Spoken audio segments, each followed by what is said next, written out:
कबीर वैराग्य सत्संग में आपका स्वागत है। आप सुन रहे हैं पूज्य संत श्री अभय साहिब जी का कल्याणकारी प्रवचन। सब्सक्राइब करना ना भूलें। कबीर साहब से इसीलिए कोई व्यक्ति पूछने के लिए गया कि कबीर साहब, ये आत्मा परमात्मा एक है कि दो है? कबीर साहब तो बड़े मजेदार व्यक्ति थे।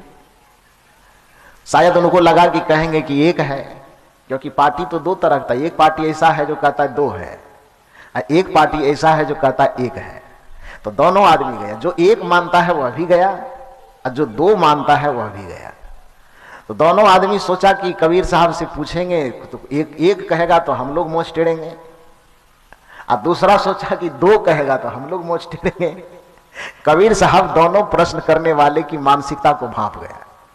और कबीर तो ऐसे लाजवाब व्यक्ति हैं जो जब जिसका घमंड तोड़ना चाहे अपने ज्ञान से, अपने विचार से, वो उसके घमंड को मचोड़ सकता है। अभी हमारे श्री नारायण साहब बता रहे थे कि भैंसा लेकर के गए।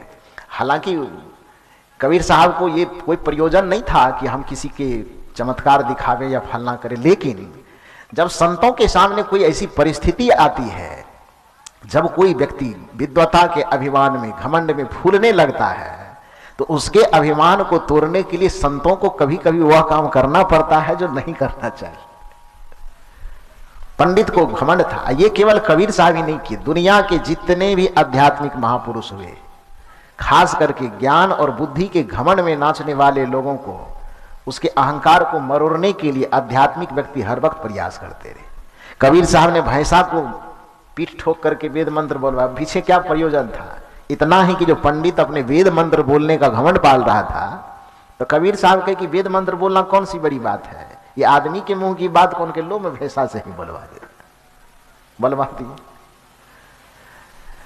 सदगुरु कबीर साहब के जीवन से जुड़ी हुई जितनी बातें, वो बातें केवल मुंह से कही गई बातें, उसका एक एक चीज प्रमाण है।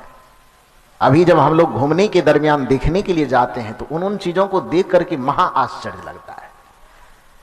कबीर साहब का शरीर छूटा, कहा जाता है कि वहां पर जीवन भर हिंदू और मुसलमान को फटकारते रहे, उनके पाखंड के लिए, उनके आडंबर के लिए।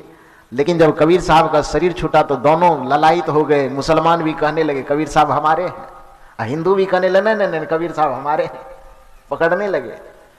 लाश पड़ी हुई है, चादर से ढका हुआ। कहा जाता है कि आकाशवाणी होती है और आवाज आती है कि जिसके लिए लड़ रहे हो, एक बार चादर हटा करके जा करके तो देखो। जा करके देखता है तो वहां शरीर नहीं है, वहां पर फूल, शरीर के आकृति में फूल रखा हुआ है। हिंदू मुसलमान के जो राजा थे उन्होंने कहा कि अब लड़ने की जरूरत क्या है, यहां शरीर तो है ही नहीं, फूल है, तो दोनों बांट लेते, आधा आधा। भाई कबीर साहब आधा तुम्हारे हैं तुम रख लो, आधा हमारे हैं हम रख लेते हैं। अब दोनों उस फूल को बांट करके क्या किए, हिंदू अपने रीति रिवाज के अनुसार उसको दाह संस्कार किए, मुसलमान अपने रीति रिवाज के अनुसार उसको दफन किए। ये केवल किताबी बातें रहती तो ये अलग बात थी।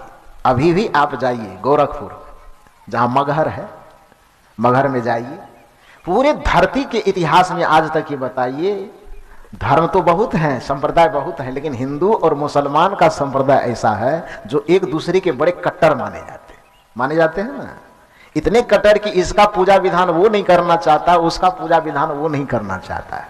लेकिन पूरे धरती पर सदगुरु कबीर एक ऐसे महामानव हुए जो जीवन भर दोनों को दूसरे की बुराई के लिए फटकारते रहे, डांटते रहे, आलोचना करते रहे। लेकिन उसके बावजूद भी जब कबीर साहब का शरीर छूटा तो जिसको 100 वर्ष तक डांट फटकार ही करते रहे, वह व्यक्ति भी कबीर साहब के लिए इतने दीवाने हुए कि मरने के बाद कहा कि ये हमारे हैं, और वो कह रहा है कि हमारे हैं, और दोनों बांटते हैं। एक फूल को जलाया जाता है, एक फूल को दफनाया जाता है। और पूरे धरती के इतिहास में कबीर साहब पहले ऐसे महामानव हुए जिसको एक ही दीवार लगा करके उधर मस्जिद भी तैयार किया गया और एक ही दीवार लगा करके मंदिर भी तैयार किया गया। वो स्थान अभी है, ये कोई ऐसी कथा कहानी नहीं है। नहीं तो अभी YouTube पर सर्च करके देखिए, नहीं होता है तो गोरखपुर बहुत नजदीक में है, मगहर में जाकर के देखिए। कबीर साहब के नाम से एक ही समय में आरती भी गाई जाती है और कबीर साहब के नाम से एक ही समय में अजान भी पढ़ा जाता है।